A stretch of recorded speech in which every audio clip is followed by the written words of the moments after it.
Have you ever watched something so real, so raw, that it didn't feel like performance at all? Where the line between the story being told and the sheer physical sacrifice just vanished? Before we continue, I want to ask you something. What does legacy mean to you? Is it just the highlights, the championships, the moments we celebrate? Or is it something heavier, more complicated? And can the art a person creates ever be separated from the artists themselves? Put your thoughts in the comments right now. This is a conversation we need to have context for. Today, we're talking about a man who defined intensity in professional wrestling, a man whose name conjures up the most profound respect for in-ring artistry and the most devastating tragedy imaginable. This is about Charis Benoit.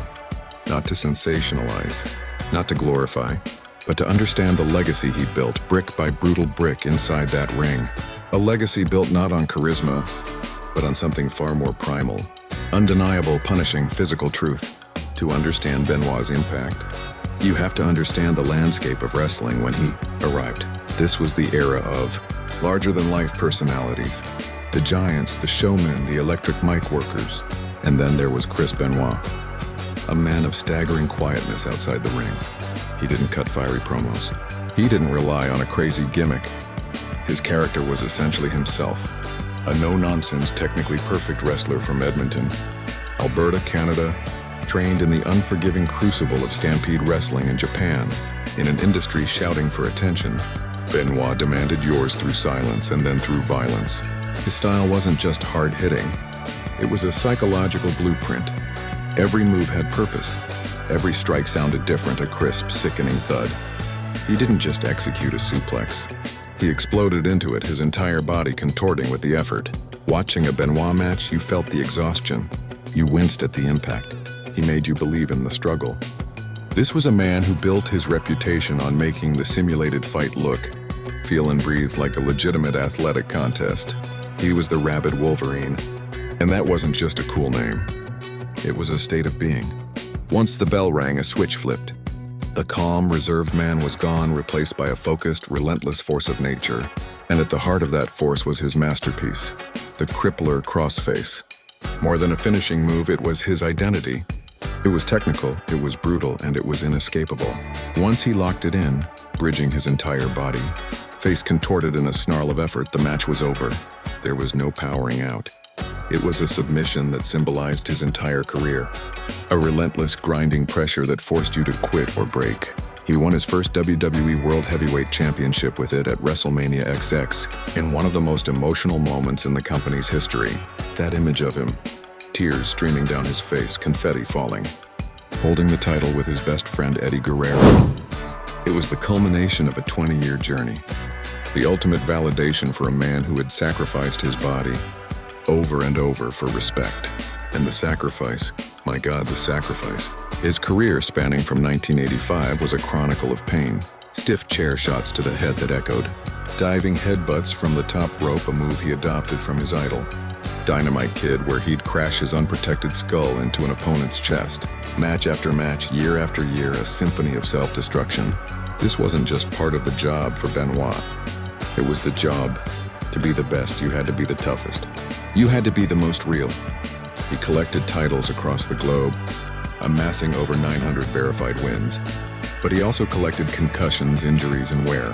His work ethic was legendary.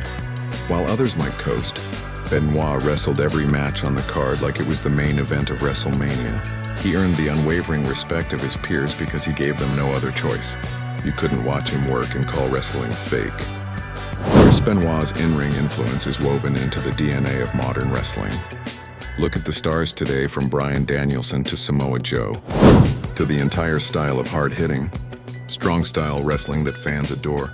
That emphasis on chain wrestling, on stiff strikes, on making it look real, that pipeline leads directly back to Benoit. He proved that you could get to the absolute pinnacle of the biggest wrestling company in the world without being 6'5" or cutting a poem on the microphone. You could get there by being, quite simply, the best wrestler on the planet.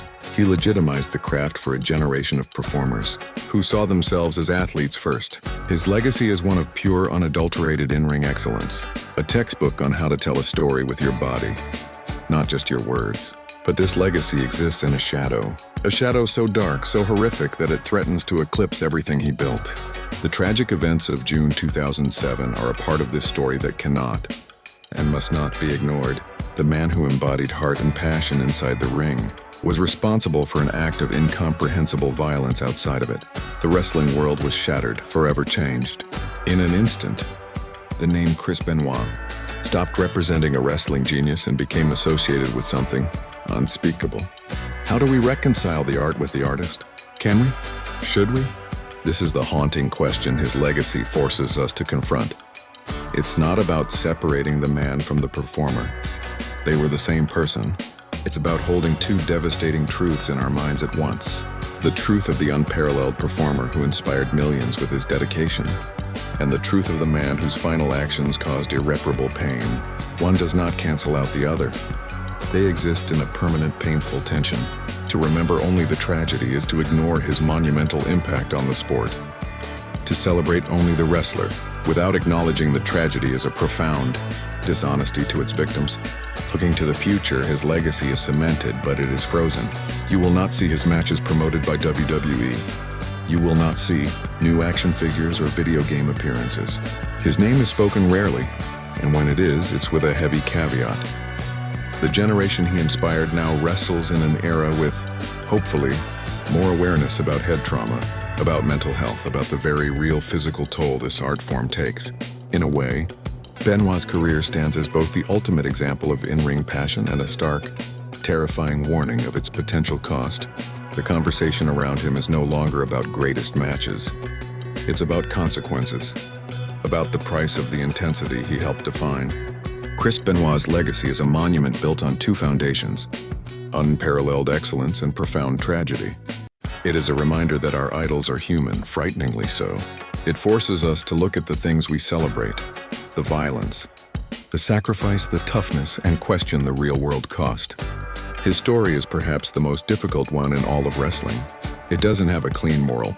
It doesn't have a happy ending. It is a permanent, painful chapter.